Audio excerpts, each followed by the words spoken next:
either live by the gun or you die by the sword.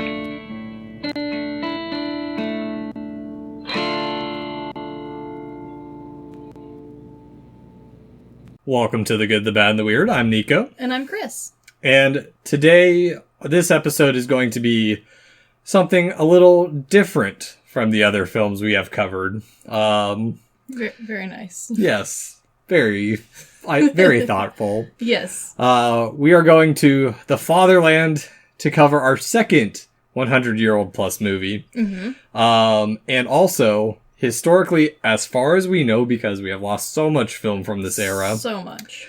We are covering the first, that we know of, pro-homosexual feature film. Yes. And what we are doing is called Anders all die Andern. Different from the others. Yes. So, and because I know one at least of my immediate group of friends doesn't know about this movie, he has asked to be referred to as my resident homosexual contact. Okay. Just hasn't come out to everyone, so not... No need to name names. Yeah. So, and a lot of people don't know about this movie, and a lot of people don't know about just the Weimar Republic in general, or their films and their influences. Very true. And so, the basic premise of this movie is it's about two musicians who fall in love, and because of paragraph 175 of the Penal Code, one of them is ended up blackmailed, and their fate is doomed. Yeah, it's doomed. Yeah, two gay star-crossed lovers. It is a very old-timey, dramatic film with a lot of heavy-handed, I don't want to say propaganda, because it's not, but no. This film, its script was handheld via some funding. Yes, and I'll get into that, especially towards the end of it. Yes. So different from the others was written by Magnus Hirschfeld and Richard Oswald. Mm-hmm, mm-hmm. And it was also directed by Oswald. Yes. The two main stars are Konrad Veidt Yes. and Fritz Schultz. Yes. And now before we get too far into the movie, I do want to, or anything about this episode, I do want to put up front that this episode is going to be very heavy history forward. Just because it's important to understand what's going on beforehand in German history, that led up to the first pro-homosexual film that you tell people, oh, that came from Germany. No one expects that. No, especially not for the time period that this is set in. Mm-hmm. This film came out in 1919, I think. Yes. And granted, film in Germany in general at this time was a big thing, which we're going to get into.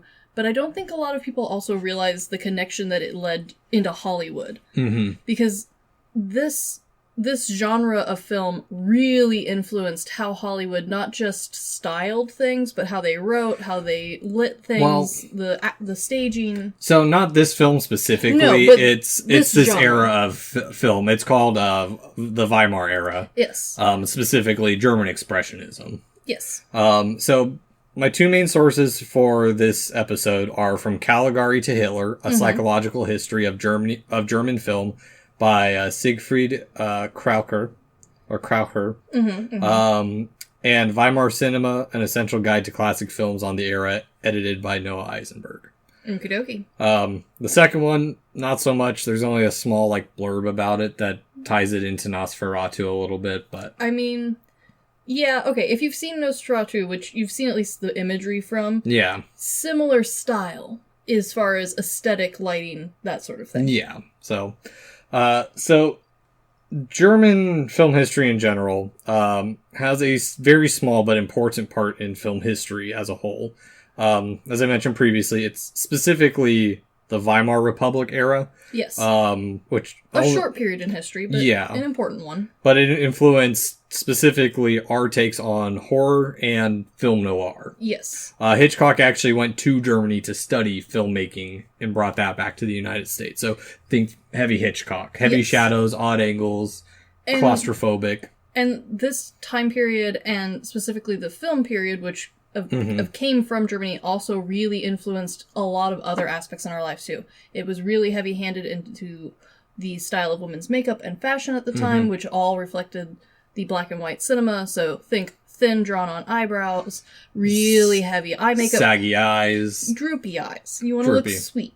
Or I'm thinking more of like the brooding male protagonist. The male protagonist with the broody eyes was very like, and even the guys would get into it with filling in eyebrows. Lots of eyeliner was used, a lot of eyeshadow used, pouty lips. All of that came from film, and this is kind of where, especially for Hollywood and parts of the rest of the world too, especially France, really, this is where this came from. Yeah, and so. This I'm going to have a little bit later on in the discussion, specifically the film part. But we're only going to do German film history up till 1919, because otherwise it's a huge rabbit hole to get through. Yeah, there's a lot to get through, even though it's kind of, at least for the Weimar or the Weimar part, on paper doesn't seem very long. It's only like 30 years-ish, depending on how you want to write those numbers. Not even. Like, it's only 20-some, because, for those who don't know, we've been using the name of the country interchangeably, or the time era. The Weimar Republic is the federal constitutional government of Germany that existed between 1918 and 1913 with the rise of Hitler and the German Reich. Yes. And that name gets put on things like the German Expressionistic movement. Yeah. So, prior to World War I, most German films that were viewed within the country were foreign. Yes. But after the breakout of World War I, and just heads up, I'm glossing over a lot of shit. There's a lot of stuff. This could be an entire podcast by itself. Yes. And it might be in the future. But after the outbreak of World War I, Germany began really producing their domestic films. Yes. To keep up with both the demand and also with from the war front and the civilian sector, because at the time Germany wasn't getting any films in. No. So they were isolated. Yeah. And so it's estimated that between 1913 and 1919 that the number of production companies rose from 28 to 245. Talk about a boom. Yes. And in the first year of the war, Germany actually produced a lot of war exploits, patriotic propaganda films. I mean, they weren't the only ones. No, they weren't. But theirs were some of the most interesting, I think. No. So here's the thing. So, at the time, once things started settling down and people got into their daily lives with the war going on, they reverted back to their pre-war adaptations. Gotcha. Germany still kept mimicking stuff for a long time. They didn't have their own real voice at the time, because they liked American slapstick comedy. Fair. I do too. But the Germans aren't, and I say this from experience. My family's from Germany like 2 generations ago, and I met my cousins and stuff. They're nice, and they have a different kind of humor. Gotcha. So, but it's not like very ha-ha kind of humor. Yes, it's a bit on the drier, dark side. Gotcha.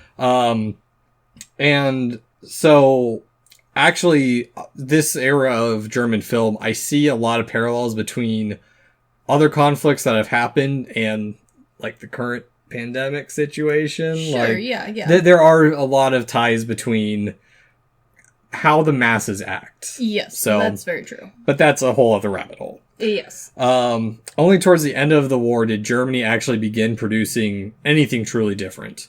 And this is because, well, I'll get into that in just a second. A couple of the notable works that were noted in From Caligari to Hitler include The Student of Prague, both versions of it, the original, and then I think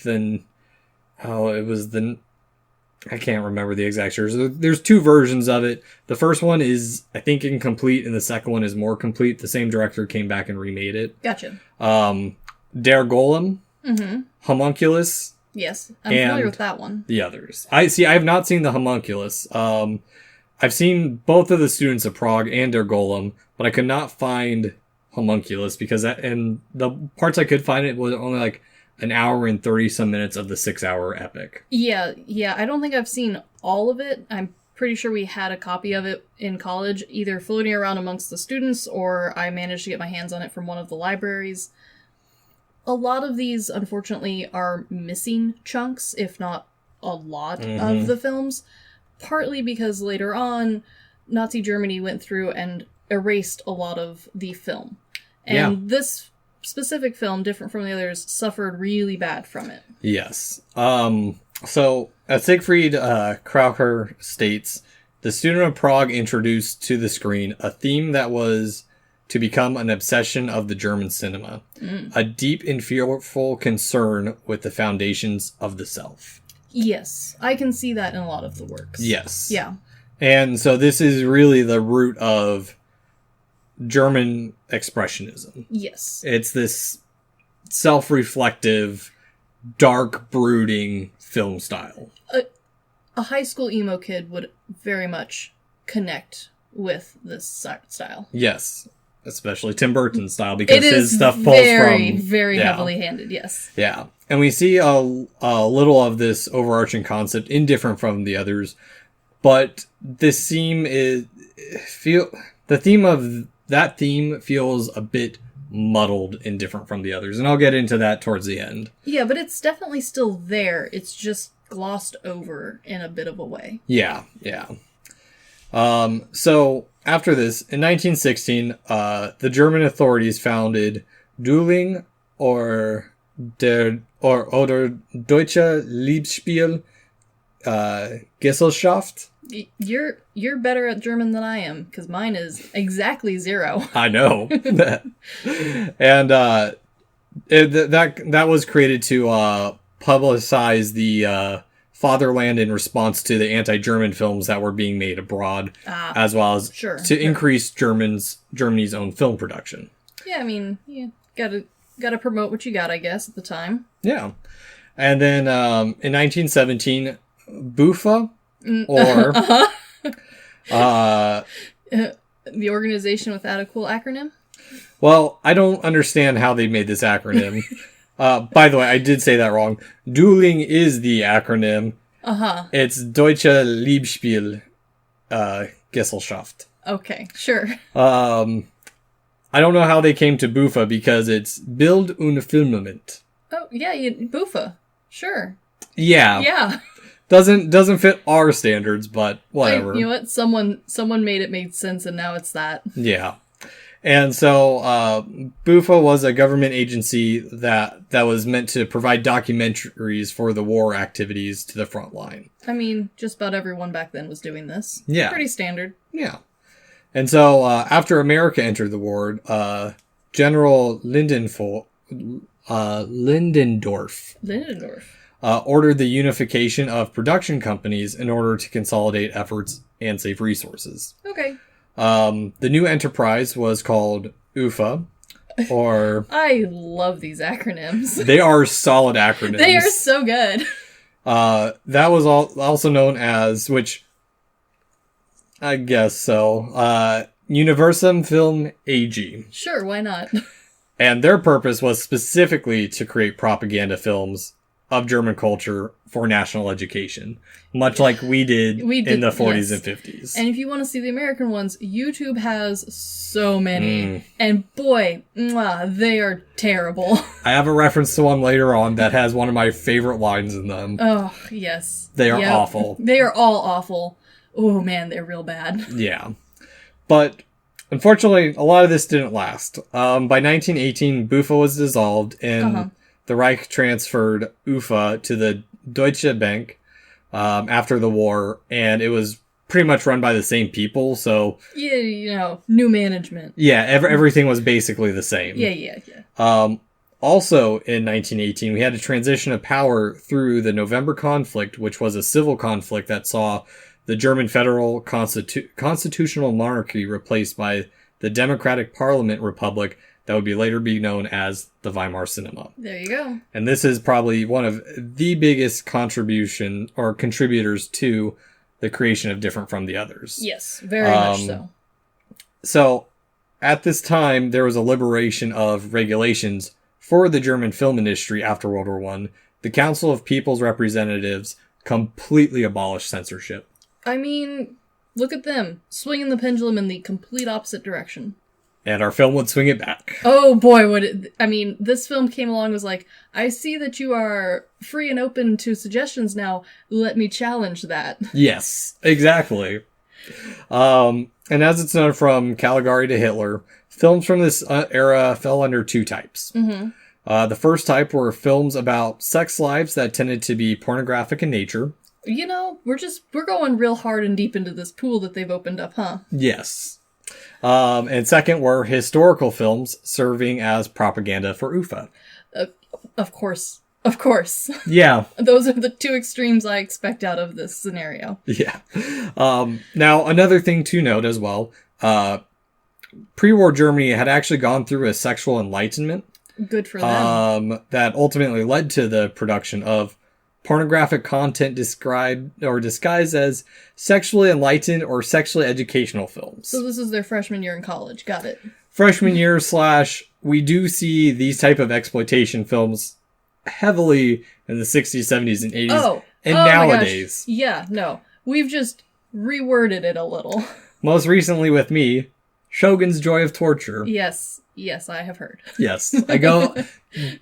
Sexploitation films have been my bread and butter for a while. Yeah, that's okay. I'm over here with my Disney VHS collection that I recently inherited, and I'm very happy with Fox and the Hound in my tiers. Thank you very much. And I'm very happy with my views. There you go.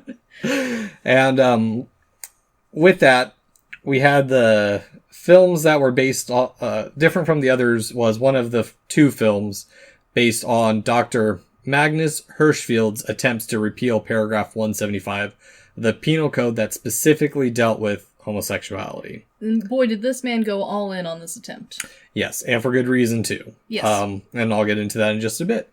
So both these films were made in 1919, one different from the others, yes. And the other is called A Man's Girlhood, which yes. I cannot find anything on this movie because I wanted to watch it as a comparison, but there is absolutely nothing on this film that I can find. Yeah, which is sad, but also not surprising. We're honestly lucky to have anything from different from the others. Mm-hmm. As far as I know, there's one copy left, and it's broken. Yeah.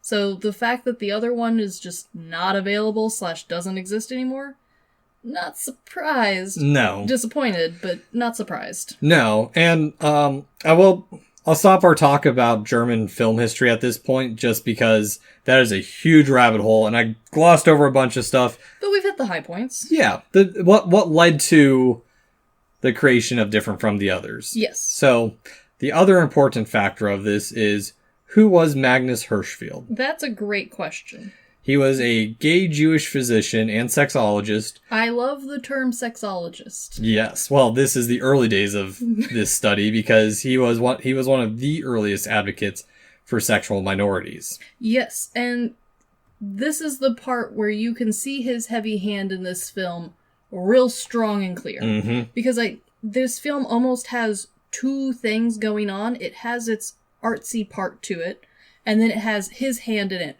which is very the science says. Yeah. And it's not wrong. It's not necessarily too jarring, but it is one of those things that, especially the start of the movie to the end of the movie, is a very different tone. Yeah. Yeah. Yeah, very, very much so. And, again, we won't go into a whole history for him because these are his only two contributions to film. Yes. This kind of was the equivalent of him starting a YouTube channel to try and get his point across. Yeah. This is kind of what you did in the day to do the same thing. Yeah, well, he also did other things too. He did a lot of other things. Yeah, he founded the Scientific Humanitarian Committee, which was the first LGBT rights organization in history. As well as he published many pamphlets and annual magazines about the subject. He tried his best, but he was unfortunately limited timed in history, because this little window he had when Different from the Others came out, people seemed, at least at the time, pretty open to hearing the talks and being like, yeah, sure, okay, no big deal. But unfortunately, that all came to a very quick screeching halt and then thrown into reverse. Oh, yeah. So he probably would have made more, not even just pamphlets, but probably books and things like that. But boy, the brakes were put on that. Yeah, pretty hard. Yeah. And so, other little thing that we need to talk about is what specifically is paragraph 175. Yeah, because it's in this movie quite a lot. Yes. It is a provision of the German Criminal Code that was first enacted in May 1871 after Germany unified, or after the German unification, and it made homosexual acts between men a punishable crime. Yes. It is a law that drew legal influence from similar laws of the Holy Roman Empire and other Prussian states. And you have to remember, at the time in Germany, Catholic and Old Catholicism was really the underlying tone for just about all of the law. Yeah, and Germany was a completely different entity at this time. It's not the modern Germany we think of. No, this was a completely different thing. Yeah, and a lot of people don't realize the modern Germany we think of didn't really happen until the 1990s. Yes. Or late 80s, early 90s. Yeah, this is honestly a completely different country, but it's still called Germany. Yeah. Yeah. Yeah. And so, now before we really dive into the movie, I do want to say from the beginning that this film, like we've mentioned, is incomplete. There is very little of it left intact. And so I don't personally have a lot to discuss in regards to the actual film. I like the actual filming of it because there was not a lot. No, we get a lot of the key scenes. We're missing a few plot point scenes. Well, but we do get some stills, which was nice. Yes and no. So, as we do not have film-wise... Well, sorry. The version of the movie we watched was from Kino Lorber, who I just recently discovered a couple years ago. Been buying stuff from their collection quite a bit. Nice. And it's... What we watched was a re-edited and abridged version called Gesetz der Liebe. Mm-hmm.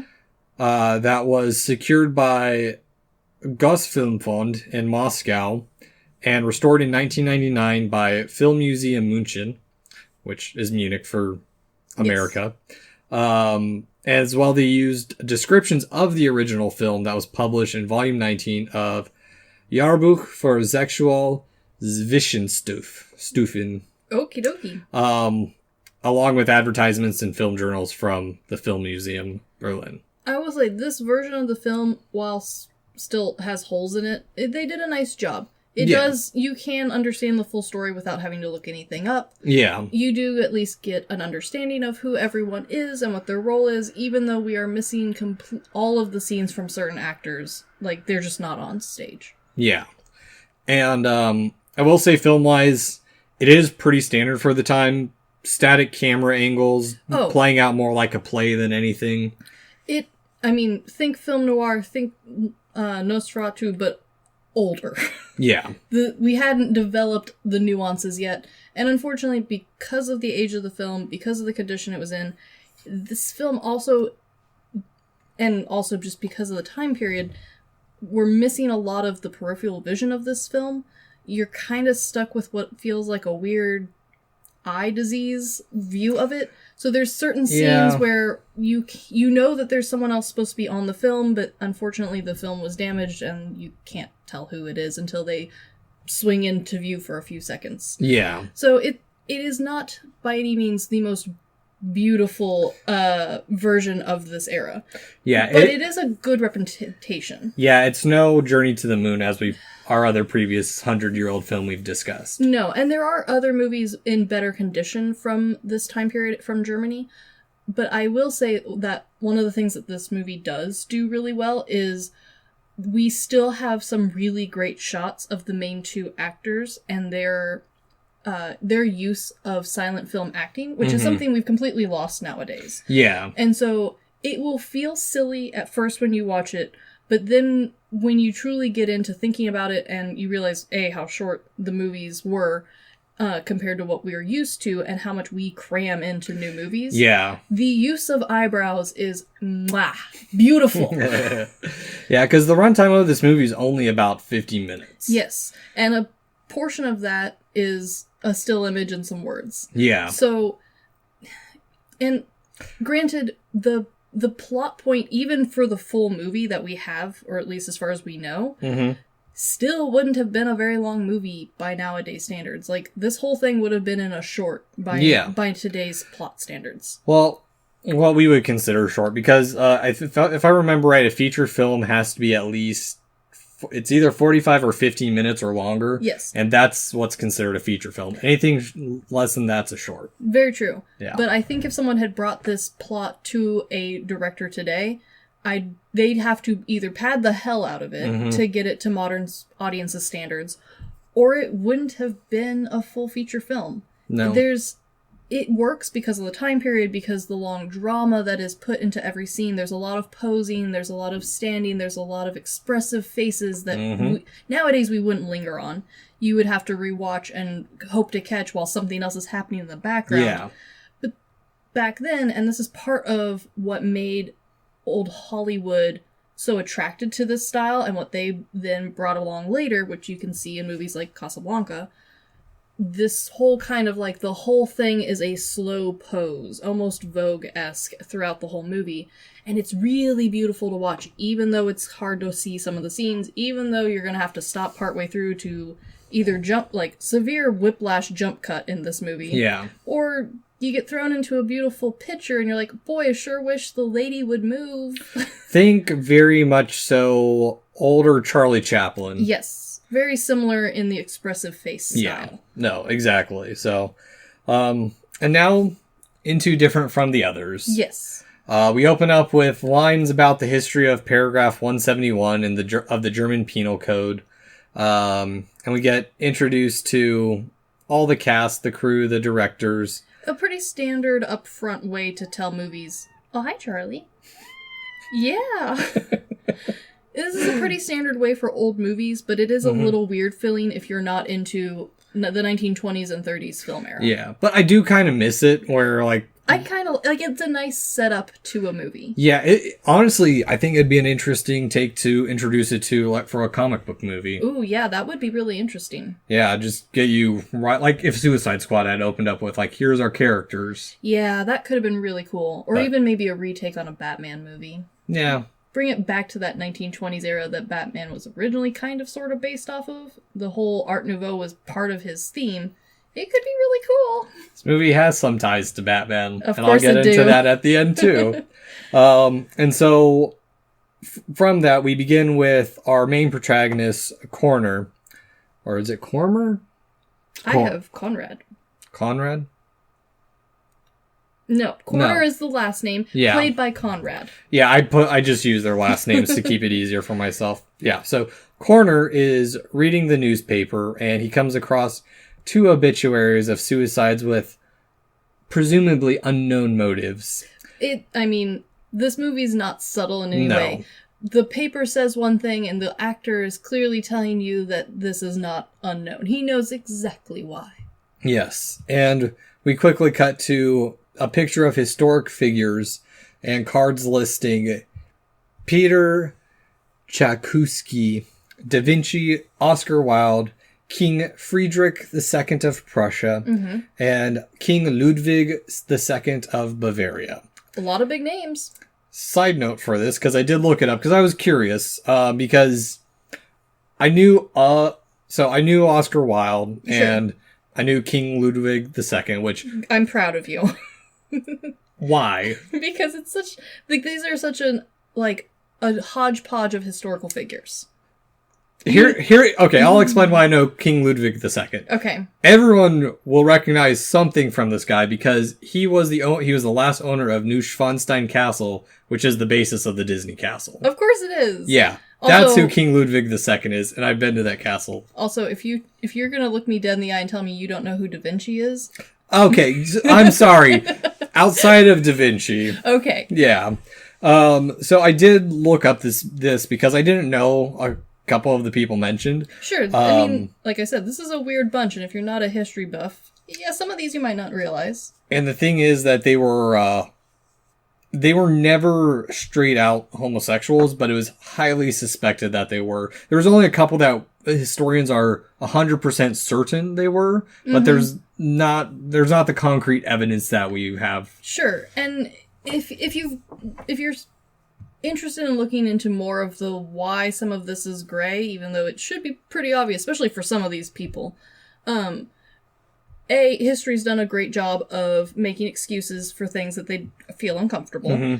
And B, a lot of the, like, journal entries, letters, writings, that sort of stuff, either has been hidden away, lost on purpose, or put to the side and never discussed openly with the public about these people. And granted, oldie times, holding hands, what does it mean, is always part of the argument for these historical figures.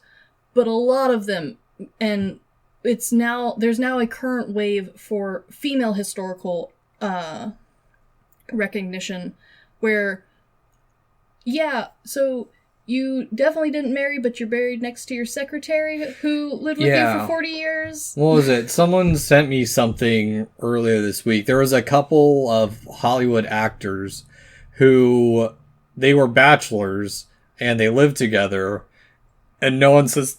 Most of the Midwest, like, didn't suspect it. Like, one of the guys even got divorced from his wife because the other guy wouldn't leave. Yes, and it's so bad that there's a couple of examples of people who history has always written as roommates, best friends, secretaries, help, that sort of thing, assistants, where clearly through their journals and through their letters, which are things that now are becoming much easier to access, we can see that they clearly were co-living together at the minimum, lovers at the most likely, and several of them, like, adopted children together or lived openly together in their own homes. And history has just done a great job of kind of throwing that under the rug and putting the rug right on top of it. Yeah. And this list is a very famous list of examples. Yeah. So from this, we cut to Corner performing at a concert where he is introduced to a young Kurt Sivers who admires Corner. Yes. The next day, Kurt goes to Corner to request lessons, and Corner eventually accepts Kurt and is soon his star pupil, but Kurt's father wants him to take a more practical profession. Of the violin, by the way. Yes. He's a famous violinist, and you can tell from the backstaging, because all of this, of course, is heavily thought out, because, I think we only get, like, a handful of stages in this movie. Yeah, we have a park, we have Corner's house, we have the concert hall, and then we have... There's less than 10. Yeah, there's less than 10, and so the background of his home is very lavish. Yeah. And it's very heavily implied that he's not just a violinist, he is a very good violinist. Yeah. Maybe the best violinist. The best. The best. Also, there is something to say about the practicality of music and the appreciation of music in Germany, as far as, especially if you're a performer, especially of this time period.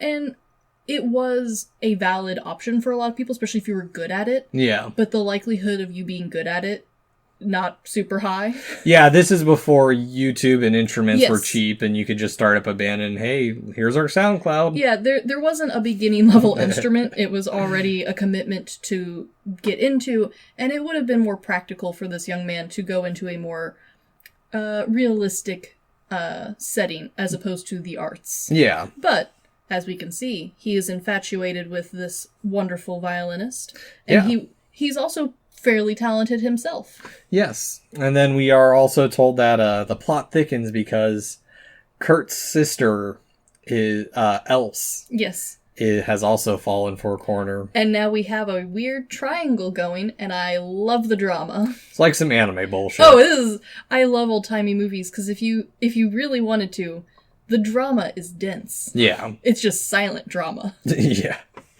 And so, Kurt looks to convince his parents to let him to continue his studies. Yes. While at the same time, Corner's family wants him to settle down and try setting him up with a wealthy widow.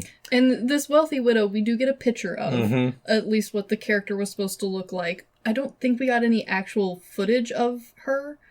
I don't remember any. No, there's no footage. We only have a still of this scene. And this woman looks like this poor child's grandmother. Like, he's so young and baby-faced. He's He's got the dark circle eye makeup that is popular at the time, but it's much less than the violinist. You're getting your characters mixed up. Which one am I got then? Because I knew this was going to happen because you told me. They look very similar. Yes, everyone's hair is the exact same. They are very similar. This is the violinist gotcha. that's trying to be set. His parents are trying to set him up with the older widow. Yes. So they are closer in age, but are. she is older than him. She definitely still looks much older than him. Yeah. And she has got the air of the full furs sort of styling, whereas he is very clean cut. He wears his normal tuxedo and overcoat. Gentleman. He's very gentlemanly, but also in that like stage, like musician sort of style. He's not very extravagant in his own fashion. It's very, he's got the one suit style, and that's his whole thing. He's a step away from looking like a butler. He is very close to Butler-esque, but we know that he's not because he has a butler who does jack shit in this movie, and I love him.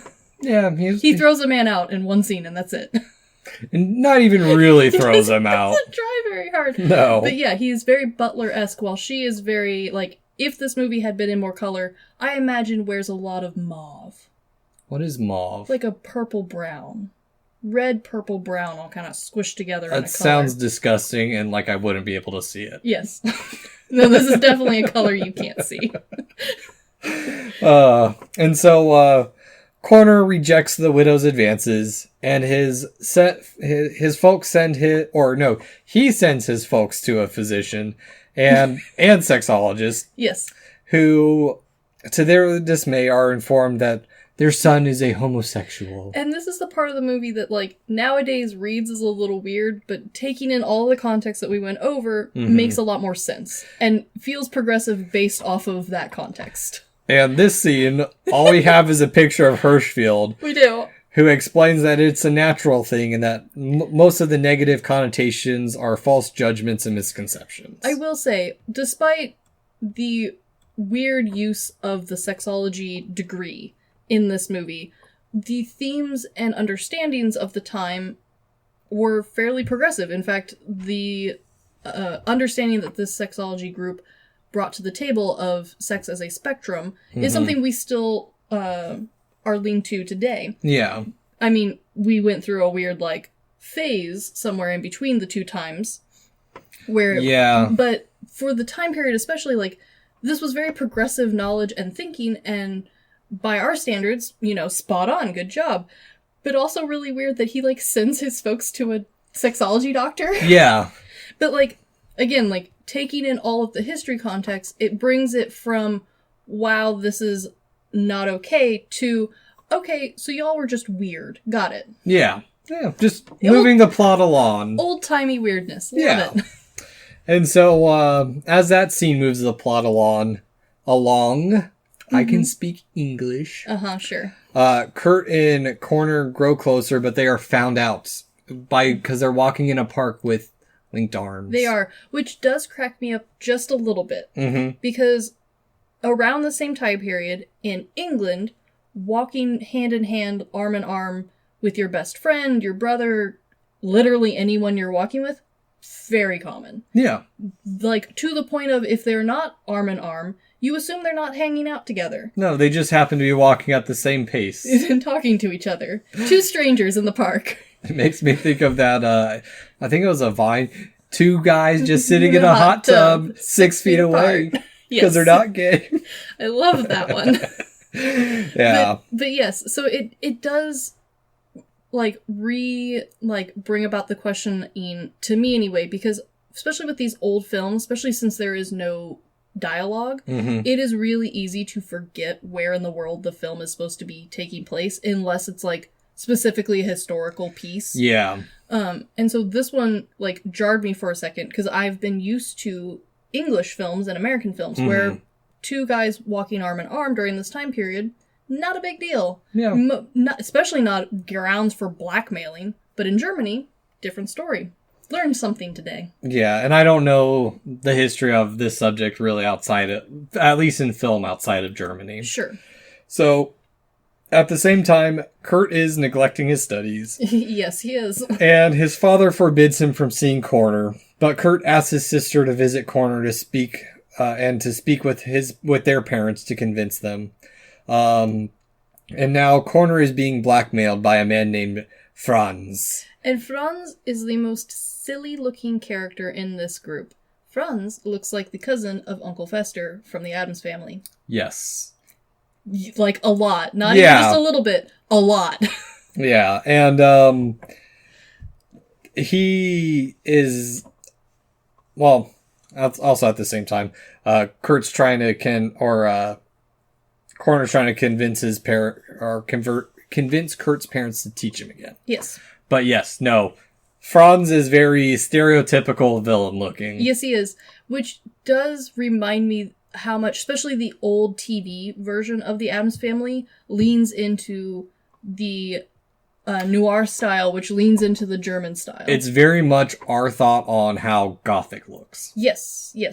It's all linked back up. So when this man walks in the door with his coat, which is way too big for his small body, and his shiny bald head, and his goofy teeth, and his rings around his eyes, in full, like, Danny Elfman style, is just...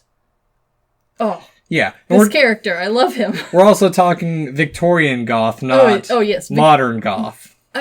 There's a connection to be made there. Yes, there is, but that's another subject. It is. Yeah. So this blackmailer comes in and looks like he's about ready to either flash the man or sell him some, like, cheap watches. But in reality, he's here for his money. Yes. He basically he says, you don't pay me, I'm gonna expose you. I will say that the scene where he, like, every time the blackmailer comes up to take more money from him is so old movie style dramatic. The wallet is not a little wallet. It is a full-sized, big-ass wallet, and the bills that come out of it are huge, and he's just taking all of it, and then the blackmailer thinks that's not enough.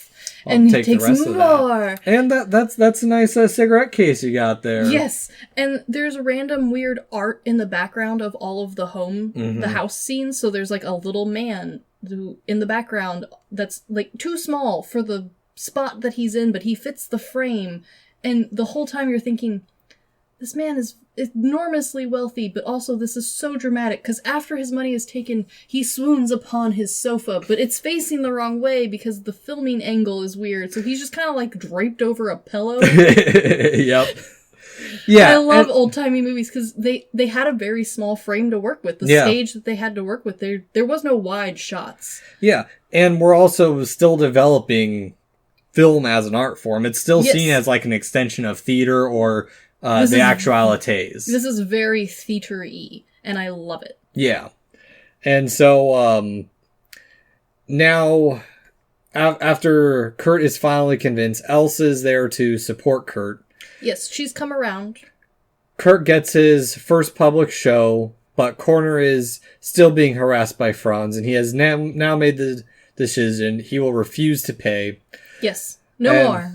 We cut to Franz and his conspirators at a cafe who are now planning to attack while they're at the concert. Now, not just any cafe, because I had some questions about this cafe. Okay. Because this cafe has 3 or 4 tables, and again, remember, the staging for this movie has to be really sucked in and tight for you to be able to see it. Not just because, the film was small, because it was, but also because even when the film was good, the closer to the edge you got, the more it became blurry and hard to see.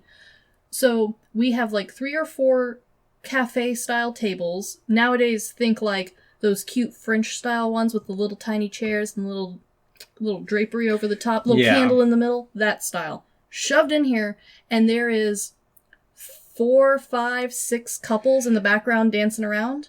Yeah. And so from what I could find on my research, there's a lot of speculation that this might be the first instance in film where we get to see a gay club. So this is supposed to be a nightclub, not just a cafe. Okay. That's why everyone's dancing. We can assume there's some fun jazzy music going on. I don't know. Some bebops. I don't know if jazz was really a thing at this point. I don't know in Germany. That's the problem. Yeah. I don't know the like fun music in Germany. I know the classical stuff because I did piano. My husband did music, but we in the research part of the music world, we don't really do the fun music. It's all the classical bits. Well, our favorite Gasthaus in Garmisch, it was this yodeler who, an accordion player who, got progressively more and more red in the face as the night wore on. Oh, my favorite kind. Yeah, sadly the last time we were there, he was not performing, and there was someone in his place. Bummer. But still fun. Yeah, still fun. The other thing you can notice with the background, because there's not a lot of background characters in this movie. No. Background characters are hard to shoot in this sort of film. It wasn't really a thing yet, because everything was supposed to be very, like, staged, picturesque, still image sort of feel. So having a lot of background characters just muddied everything. Yeah. But this is one of the few times, too, and maybe one of the first times we also see what appears to be drag. So there's a couple of guys in the background who appear to be in drag. There's several couples. There's a couple of ladies dancing together. There's a couple of men dancing together. And all of them are dancing in a more tight ballroom style, which is very purposeful. So this is definitely supposed to be like a gay bar, a gay club, maybe a drag club. Or is that later on though? I'm not sure. There's a couple because I'm thinking of a different scene a little later on. I don't think there's anyone dancing in this. There might be someone in the back or two. Okay. But this is the one where they're just kind of just chilling around. Gotcha. Yeah, and the focus is it's a very short scene. So I think the scene you're thinking of is a little bit later down the line. Gotcha. Which is still interesting, because I kind of caught on to something similar too, but I didn't go down a rabbit hole of I wonder if that's intentional. And it's like... Well, I also think it's something kind of with our more modern interpretation of movies, because I saw that scene, and the first thing that came to my mind was not like, wow, this is a specific club. I just went, boy, there's a lot of tables in the way of this club. Yeah. And it wasn't until I was doing research later that someone pointed out, like, that would have been jarring for the audience back then. Okay. To have been like, everyone here dancing is not guy on girl. There's not a single guy on girl dance in this movie. Yeah. Yeah. Nice catch. Yeah. I did not think to even dig that far. I'm just like, interesting. And then I went down my own little side of things. To be fair, I did a lot of history research, so yes. mine was more focused on German film history for this portion. Fair. There's a lot. Yeah. And so we now cut to the concert that is going well for it's going good for one of them. Yeah, but yeah, they look sorry. the same on stage. It's going good for Kurt. Yes. Okay. And at the same time, Franz breaks into Corner's house, but is caught by Kurt, and a fight ensues. A full-on brawl. And Franz reveals that, or eventually Corner comes in, breaks up the fight, and Franz reveals that Corner is also paying for Kurt as well, which prompts Corner to attack Franz. Another fight. I love it. Now hurt, Kurt disappears, but leaves Elsa a letter that she brings to Corner, who collapses, and he realizes now that Elsa also has feeling towards him, and they are romantic, and he flat out rejects her. Just straight up. Now, the drama in this. Yes, it is over the top. It is.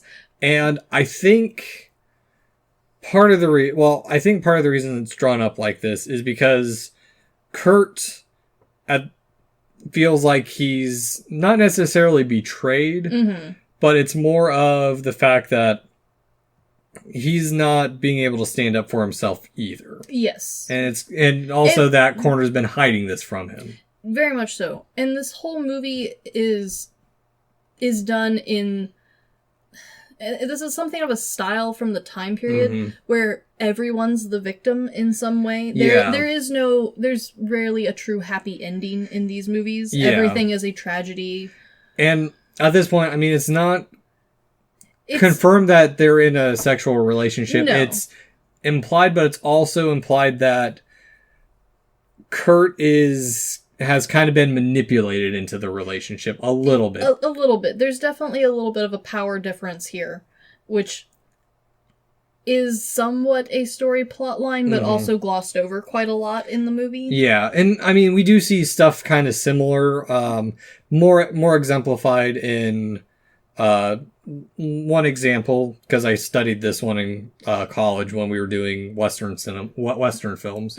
We had the question of Brokeback Mountain. Is it a Western or is it a gay drama set in the West? And the very first, like, love scene is very typical of Westerns, where normally the masculine character would impose himself on the female and they would give in. It's kind of a scene like that. Okay, yeah. Yeah. So, a modern relation. Yes. And so, from there, we get another cut. We do. Because Kurt has fled to the outskirts to play in pubs, but when an owner's daughter makes an advance, he rejects her, and she accuses Kurt of coming on to her, and he is thrown out. Rude. Now we cut back to Corner, who looks lonely, and is looking back on his life of rejections. This is so broody. This is also probably the most amount of actual film we have in the whole movie. Most of what we've described, all the fight is still intact, but almost everything else is stills. In pieces at best. Yes.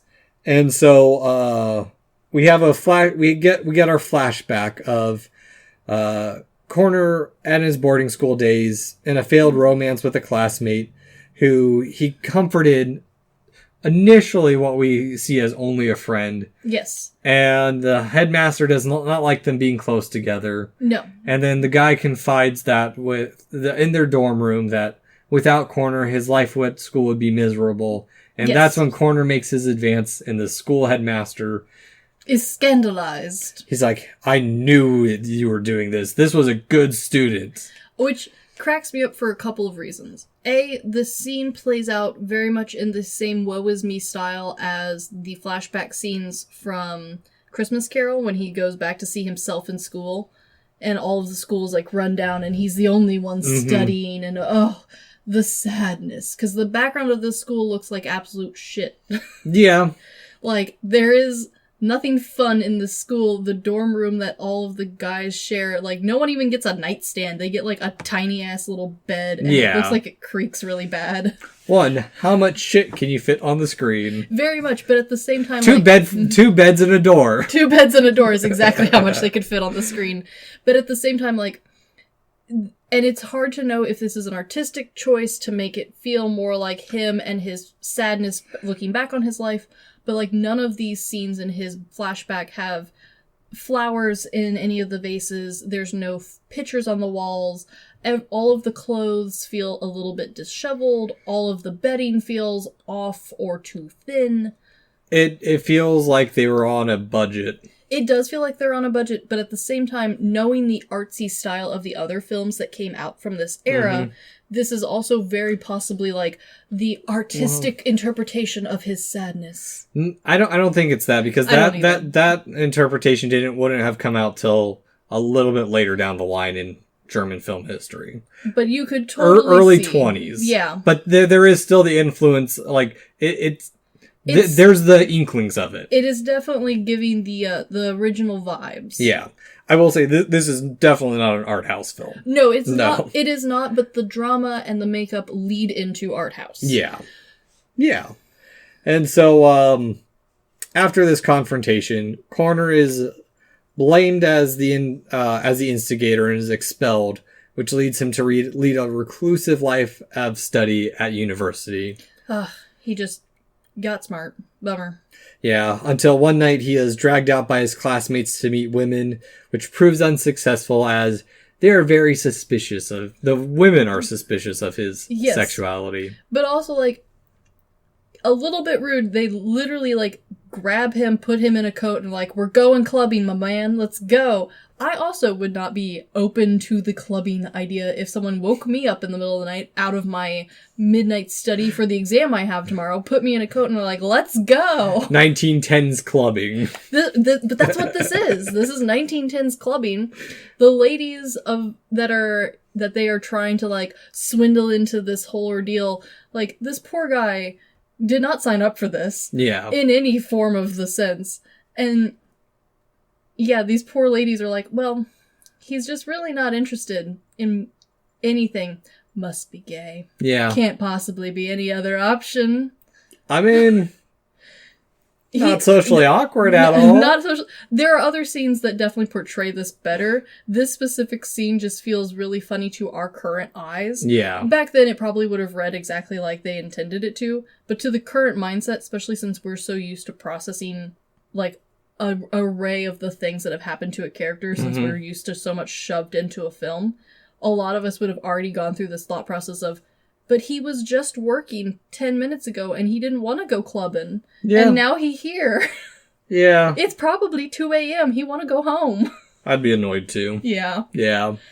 And so after this, Corner seeks hypnotherapy that ultimately fails. Okay. Quick question about this hypnotherapy. Mm-hmm. So I am used to the Western interpretation of hypnotherapy, which usually involves a thing on a string dangled in front of the eyes, or the more modern version where there's a dude on stage and he like yells at you to be a chicken. Yeah, it's more, I think it's more so, because I tried doing a little bit of digging in on it, and it's a deeper subject matter than, and I didn't have time to find sources and do digging on Fair. it. I think it's more so, I don't know. I will say I do not know. This feels to me like a long-lost medical practice that we have since been like, puh, ta-ha. Yeah. To. And I'd be interested to looking into it more because this hypnotherapist uses like a stick to hypnotize him. And I have questions about the stick.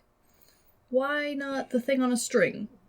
Is that a difference in like time period, in location, or like, is this a long-lost hypno stick? Well, from something I read, or I think I maybe saw on the Spike channel. Oh, my favorite. I think it was on Mansers. Of course. I love that show. Was so bad. If you fixate on something for too long, you can be hypnotized. And so, by their conclusion, boobs are hypnotizing. They're not wrong. They are not wrong at all. So, I don't know specifically if it's something on a string. I think it's probably something more on lines of just focus on anything. Close your eyes, listen to the metronome. Listen to the metronome as I speak, which is the stage hypnotism we see now. Okay, makes sense. Yeah, so I think it's something in lines with that, but again, I am speaking from my ass on that. Yes, this whole time period is full of like weird, dumb medical things. Blowing smoke up your ass. That is in fact one of them. And so, while it's too deep of a rabbit hole to have really gotten into, it is something that I am now curious about, along with 1920s sexology. I am too. It is an interesting, weird portion of history that I'm glad we no longer are part of. Yeah. It's a fun time. Yeah. And so, after the failed treatment, Corner sees a sexologist, who I wonder who the sexologist is. Oh man, if only it could possibly be the man who helped fund this movie. Who, is also, this scene is just a still image. It is. Because after he leaves the party, everything's just been still in text. Yes. And I think most of the rest of the movie is... It's a lot of pictures from here on out. Yeah. He tells him that it's okay and that he can still be a contributing member of society. This scene right here feels like the weird textbook part of the movie. It is very dated. Yes. The rest of this movie, while dated... and while still a little preachy in certain spots, read like a standard, like what I'm used to 1920s drama-esque sort of film. And then we get to this part, and I think part of the problem is because we just have a still image. Well, and this is the part of it, or this is the start of it, because we got a little, I know exactly which part you're talking about. We get a little bit further into that in just a minute, because... Yeah. Where I was saying, like, contributing member of society. Yeah. It makes me think of old-timey stuff of where if you have a disability, you can't do anything. It is very ableistic. Yes.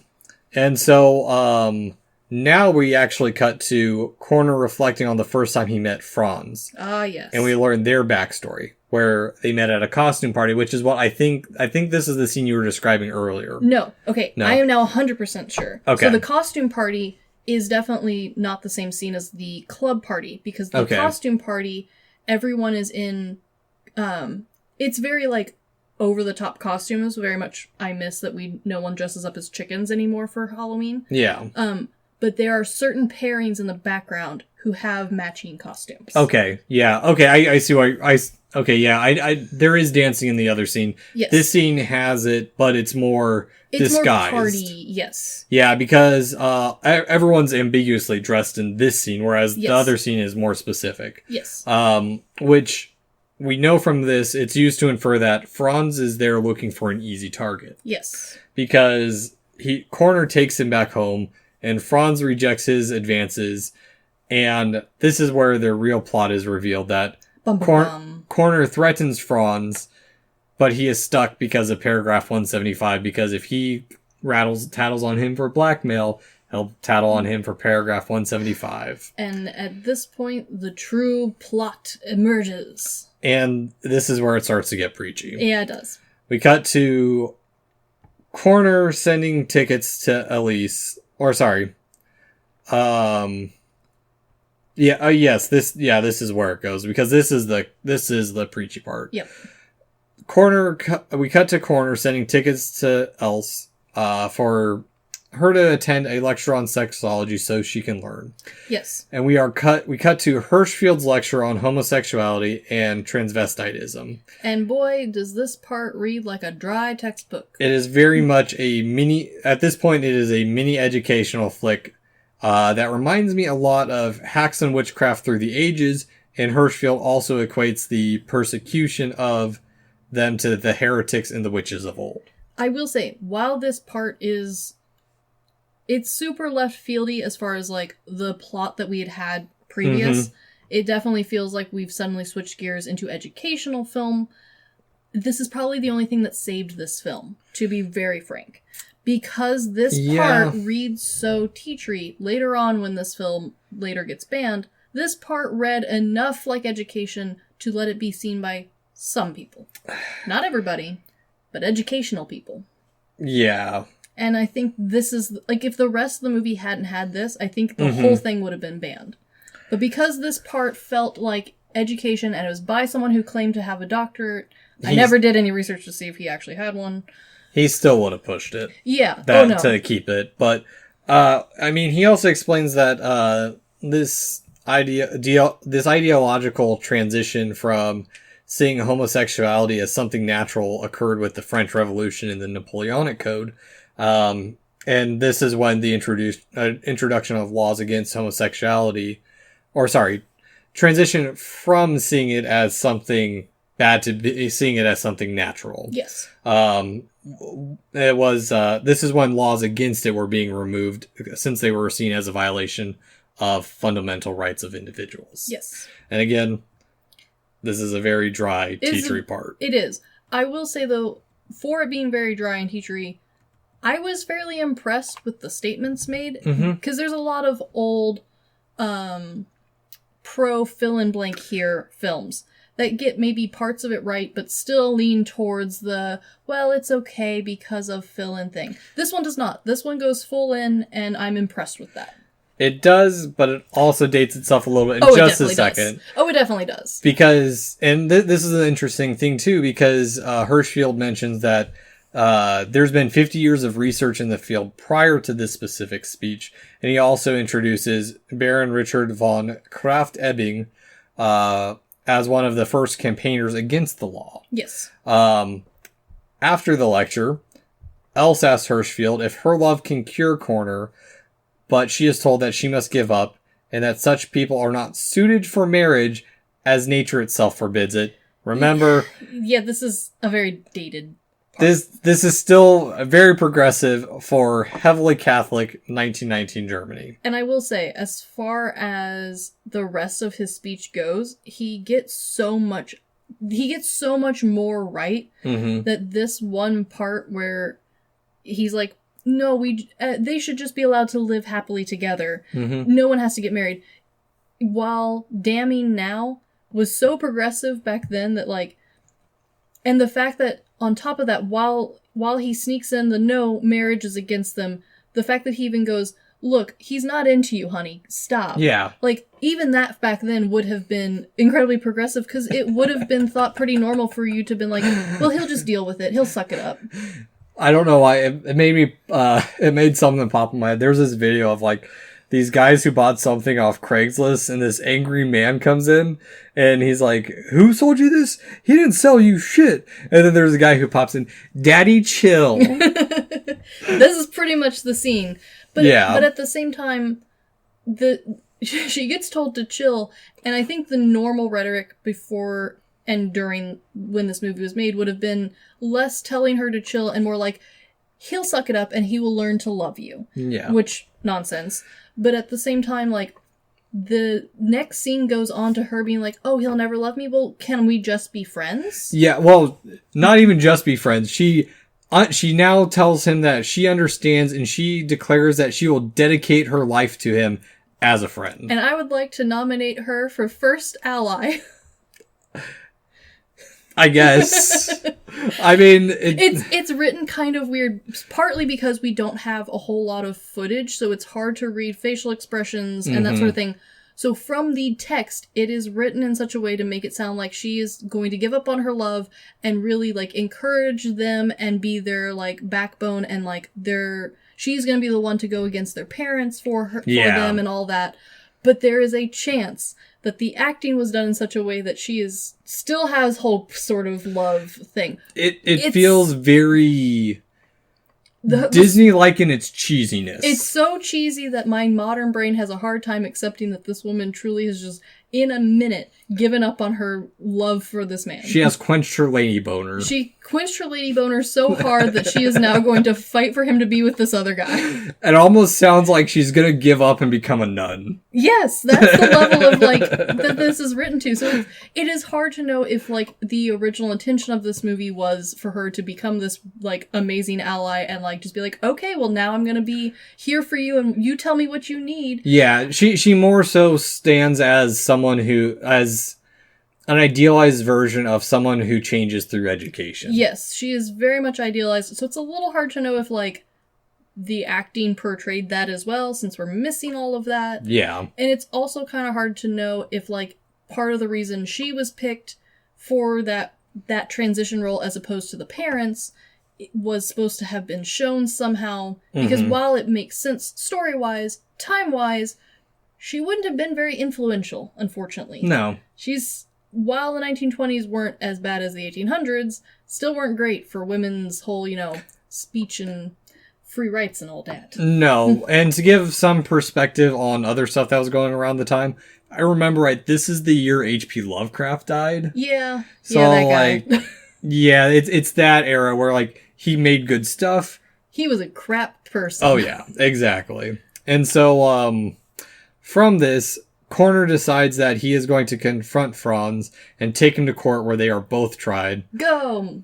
I love this is probably my favorite part of the movie, because we do have filming of this. We do, and it's pretty well done. And I love Corner's brooding rage. It is so broody. Franz is sitting there with a cocky little... Yes. Bastard shit-eating grin. He looks like such a villain, and I love it. Yes. Yes. And this is part where it gets a little bit... We go back to being preachy. Franz is sentenced to 3 years for his crime, while Corner, despite the judge understanding he hurt no one else, no one else, still is a man of the law, and Corner is sentenced to 1 week in prison because of paragraph 175. Yes. And while the scene is preachy, this is the level of preachy I was kind of hoping the whole movie would have had, because it's preachy, but it's doable. Yeah. It's coming from a judge. The scene doesn't last too long. It plays out very much so it's a forbidden love, but with a gay twist. Yes. And I think the reason why I had kind of hoped the whole movie would have this tone is because this scene ties so much better into the story and drama that the first half of the movie had. Yeah. I mean, it's still preachy, but it's not like a whole, like, neck twist snap. Yeah, we're very close to approaching Romeo and Juliet levels. We are getting very close to Romeo and Juliet levels. Because Corner is released from before his sentencing begins, but he learns he is shunned by society. And at home, his servant greets him, but there is a letter informing him that his concert contract has been canceled, as well as we cut to an image of the past victims, and now it's saying that Corner is the final member of the discrimination of paragraph 175, and that even his father thinks he should commit suicide. Rude, Dad. And so he does. Yeah, he just takes a handful of pills. And we get a reading that, reading the news that after he commits suicide, Kurt is reading the newspaper, and there's no film from this point on. After it's just words. Yeah, after the trial, everything's stills and words. Kurt goes to Corner's funeral, or learns of his death, goes to his funeral, but Corner's parents try to tell him away, but Else reprimands them all and society for the way they've treated him. And Kurt wants to commit suicide, as an angsty teenager does. I mean, the whole movie, where else was he gonna go? But Hirschfeld dissuades him, explaining that he must strive to change the world and live for Corner, who cannot live anymore, who was victimized by this cruel law, which it is a cruel law. I'm being condescending because this part is stupid in the movie. It is done really. It's very much so in the style of, and I got into an argument with one of my brothers about this. Have you seen the movie God's Not Dead? Yeah. It's preachy like that movie. It is preachy like that movie. I will say, while it is preachy like that movie, and while I hate that we had to go to the extent of like everyone must commit suicide, it fits in with the drama of the time period. Yes. This is... I'm bitching about it from a modern viewer point. We are bitching at it from a modern viewpoint, 100%. And the fact that the ending doesn't end with both of them dead is also kind of a big note. Because both of them being dead would not have been seen like we would see it nowadays, as like, oh my god, why, like, that's too far. Yeah. Back then, it would have been seen as like, this romantic tragedy. It would... Not really romantic tragedy. For some people at the time, it'd just be, oh, it's another couple of degenerates. Yes. And so the fact that this movie ends with, no, you must live on, is, it's done as like a speech to everyone watching the film. Obvious. Like, it's blatantly. Yeah. Like, speaking to the audience at this point. But at the same time, the fact that they even bother to go there in the movie is really nice. Yeah. Because this would have been very different for the time period. Like, the fact that this is the plot, and that we get to this end point, but the fact that we also leave one of the characters not just alive, but now also has this person beside him who can hopefully fight against this rule, which is kind of what's implied at the end. Yeah. Is pretty progressive, especially for the time period. Yeah. And so, this movie ends in probably the most, what I describe as an edgelord's first screenplay. Oh boy, do it. We close on a set of text describing how the movie actually closed, with an open book of the law of the German Republic, with a big red X painted over paragraph 175. And not just like, scribbled out in pen, like, painted over. It is very high school art project feeling. It is very, like, high school broody feely, but, like, that was not just this film, but, like, that was the time period. That was what was popular. Yeah. And it continued to be popular for quite a few more decades. It reminds me of some of the pretentious art shit that my brothers, or Christian described to me through some of his classmates in college. And, actually, at their graduation, there was one where like, the way she paused in her speech, it sounded like she was expecting an applause. It's like, I know, good for you. I know the kind very well.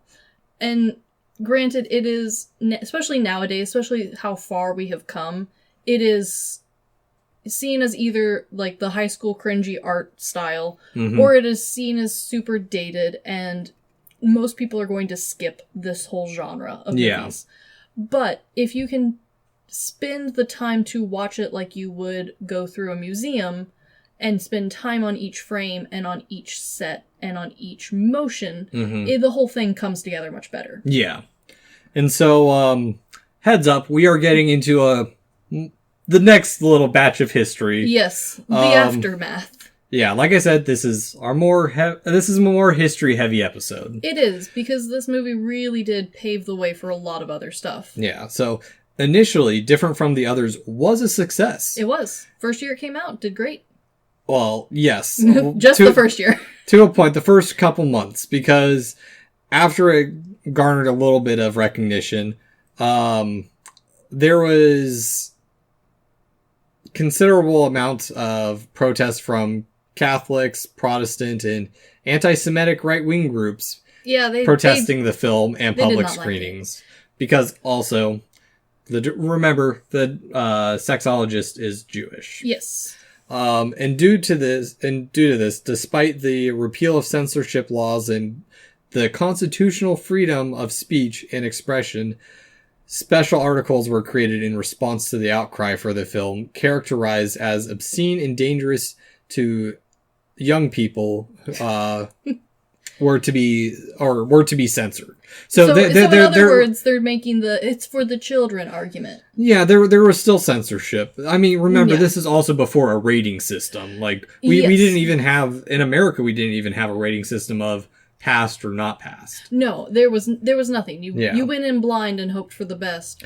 But at the same time, like, this movie was, like, I think these censorship laws came about specifically for this movie. I'm going to get into that in just a second. Because despite it being starting to be pushed back against, Hirschfeld screened the film for the Weimar National Assembly, Prussian State Council, Landtag, and other Landtag of Prussia, and other government officials. But the ruling stayed on as May 1920, the censorship provisions were approved. Yes. And so, a little bit further into this, in October of the same year, there was a newly created censorship board that in their first film they reviewed was different from the others. Starting strong. Well, but part of it, at the same time, like, there's no doubt in my mind that there was someone behind it who was like, this one. Well, because it was the first outcry. Yeah. And it was judged so because it was biased towards paragraph 175. It was viewed as a one-sided story and could be used to confuse young audiences about homosexuality and could be used to recruit underage viewers to become homosexuals. Again, old-timey thought. You all can't see it, but I'm rolling my eyes so hard that I'm going to twist my own neck. Yes. And this part is what made me think about the 1961 propaganda film, Boys Beware. Yes. I was hoping you would bring this one up. Yes. Because this propaganda film equated homosexuality to pedophilia and serial killers. Because that's definitely all in the same group. And it has one of my favorite lines. Yeah, I know which one. Always beware the ever-present homosexual. Yes, that one. And it really goes to show that, like, there was so much ignorance about the subject that, like, and there clearly was studies about this. It was just people didn't want to bother to hear it. Yes. Because the mainstream belief was, well, like, you can catch it. Yeah. It can be, it's a thought, it's a choice, which, like, 50 years before had been well disproven. Well, and look at the 80s and 90s with the AIDS epidemic. Yeah, we keep running this circle back and forth, and it's a very fast circle, and it is a very frustrating circle. Yeah. And this is what I've been finding fascinating about from Caligari to Hitler, is because there are a lot of parallels of Germany that we see in the U.S. on both sides. Oh, for sure. Of the political spectrum. But that's a whole other story. And I'm still reading the book. It's just... It's a I'm book. stopping. It's dense, and I'm stopping at it at 1919 because everything after that doesn't really apply to this movie. No, this movie. This movie, the censorship for the couple decades after was really the thing that it hit. Well, and so a couple things about that.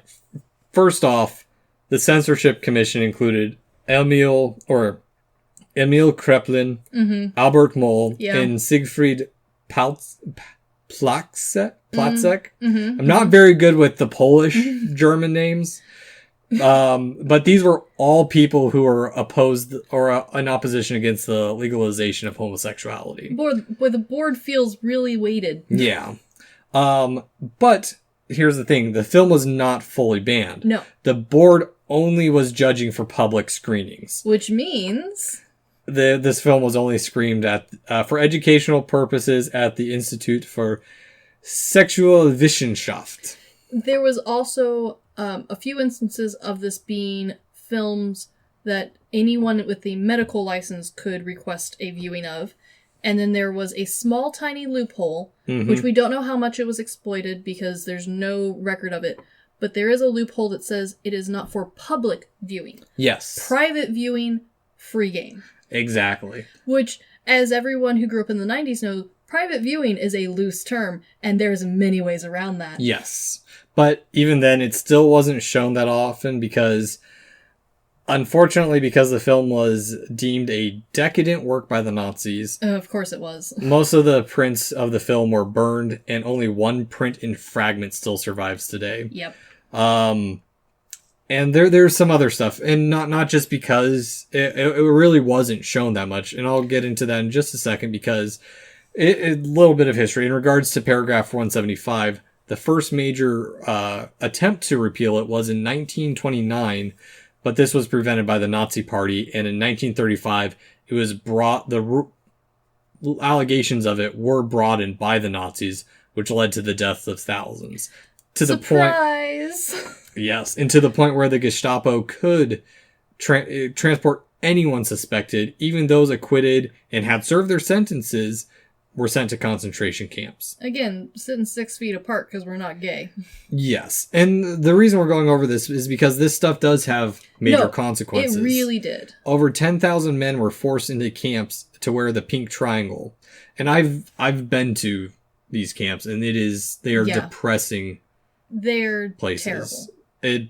They're important, and that's why we still remember them. But still, there was even further injustice that I didn't even know about before doing research on this.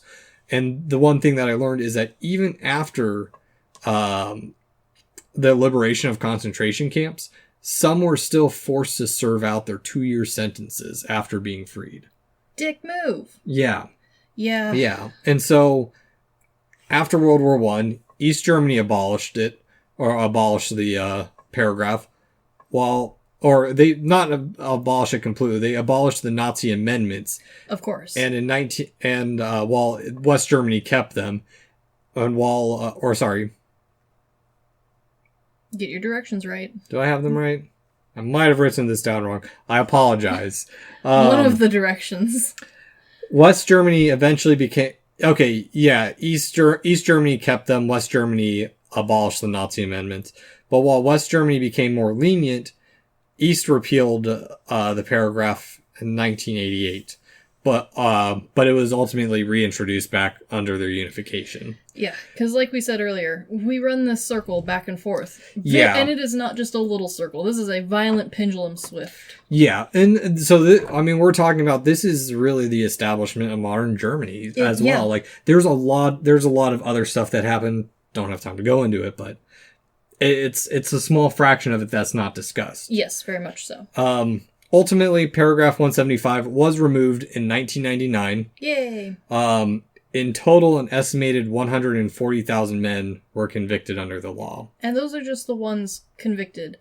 Everyone in this movie eventually was forced to move to either England or to America because of either their Jewish ties or because of ties to this movie. Yes, and that's what I was going to get into next, is that the reason there was not many screenings of this is because in 1920, Hirschfeld was beaten by Völkisch activists, and his Institute for Sexual Wissenschaft was sacked by the Nazis, and his books were burned, and he was exiled into France, where he died in 1935. Yes. As for everyone else, Hirschfeld really was only the one majorly hurt by all this. Oswald, Veit, and Schultz went on to have wonderful careers. Yes. Granted, if I remember right, so let me see here if I can remember who did what in the correct order. So Conrad, he got done with this movie and then moved in 1933, I think. Partially because I think his wife was Jewish. Yes. And so he, because of his successful acting career, because he didn't just do this film, he did several. Yeah. Because of his successful acting career, he was allowed to move and eventually ended up in the United States, where he then later starred in Casablanca. Mm-hmm. So he continued on with his career. Our other star, who, Schultz? Yeah. Okay. So Schultz went on, did a few more acting, did a little bit of directing, but also had to flee because he is also half Jewish. So, but he was allowed to stay a little bit because they liked some of his other works. Mm-hmm. So he got to stay until 1937-ish, I think, and then was forced to flee. Yeah, and Oswald, I know he stayed in Germany, and he had an illustrious career in Germany. Yes. I was going to bring up Veet, because most people won't recognize any of the other ones.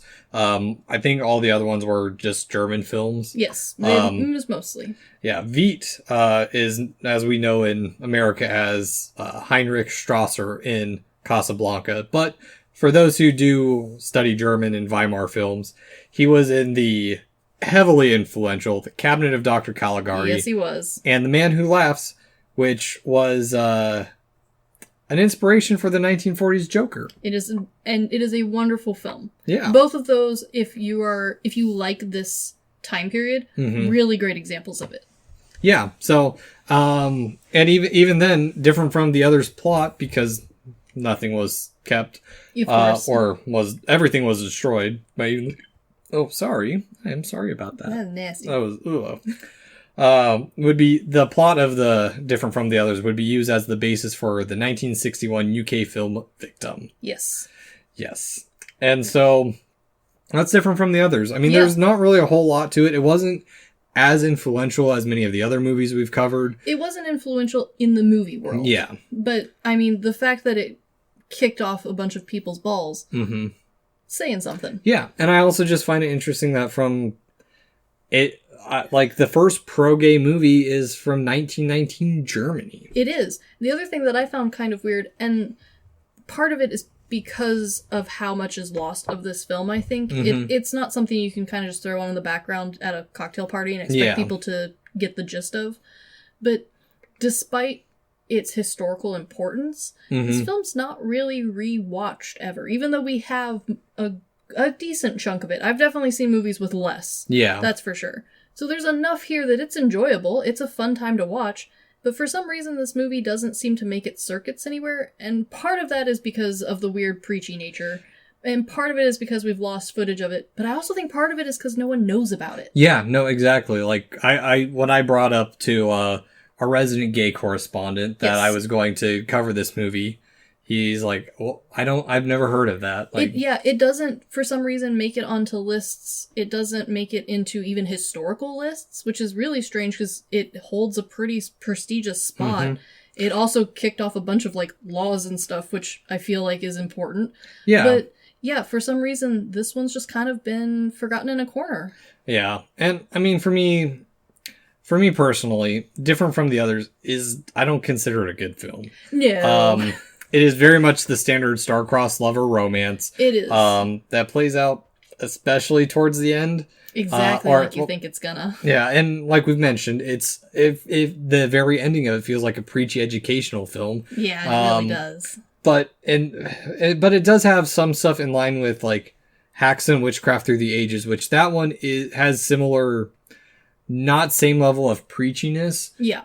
But Hacks and Witchcraft Through the Ages is very upfront about what kind of movie it is. Yes. But this one kind of doesn't quite know what to do with itself. Yeah, the tone of the film feels very much like Reefer Madness to me. Yeah. Although Reefer Madness is a propaganda film. It's got a similar vibe. Yeah, exactly. And that's the thing that educational films, ones that are trying to be entertaining, try and toe the line between. Yes. And so, for me specifically, my interest in different from the others comes more from around the history around the film rather than the film itself. Sure, I can totally see that, and I do think the history around it is incredibly interesting and also really important. I think, for me, but part of this is because I have watched so many of these movies. Yeah. For me, I found this film really interesting and really enjoyable to watch. but that is coming from someone who has watched a lot of silent films from around the world. Yeah. So this, while I'm not super familiar with silent German films, this isn't my first silent German film by a long shot. Yeah, and this is also my thoughts on it coming from someone who is more familiar with a lot of silent German films. Yes. So coming from that, I would say if you aren't into silent films, but you would like to be, this probably isn't the movie. No. However, if you are a historic person and you like to know the history and tie it into a movie, this movie's really good for that. Yeah. Because you can see everything super clearly. No, and that's exactly why I wanted to cover it, because it does have those multifacets to it. Yeah. For me, it's a very boring romantic drama. It is a romantic drama, and I can see why you think it's boring. I seek out these romantic dramas from this time period, and not just from Germany. France did a bunch of these. Yeah. The US did a ton of these. Yeah, I mean, for me, I do they watch are some all of these. very much the same plot, though. But, like, to a point, because, like, There's always a twist. There's, like, Ugetsu. Yeah. Because for those who don't know, Japan and Germany are, like, my two Your key favorites? points. Ugetsu is about these... I mean, it's very much a romance story of people coming back together. Sure. But it's done in a different way, because it's these two potters who are trying to sell their last wares and make it big. And they end up abandoning their wives. One of them tries to become a samurai. One of them falls in love with the rich. Feels a little late in life to choose to be a samurai. I mean, when you can, but I yeah, guess. I mean, they eventually come back together, and it's cheesy at points, but like it explores different facets of and I life, and that I mean, this one does too, but it's very much to a modern viewer, it is not as taboo, and it's a very standard film. It is a very standard film, and that's part of the appeal to me for these movies is. Hollywood especially was notorious for making movies where two star-crossed lovers come together and then tragically have something happen.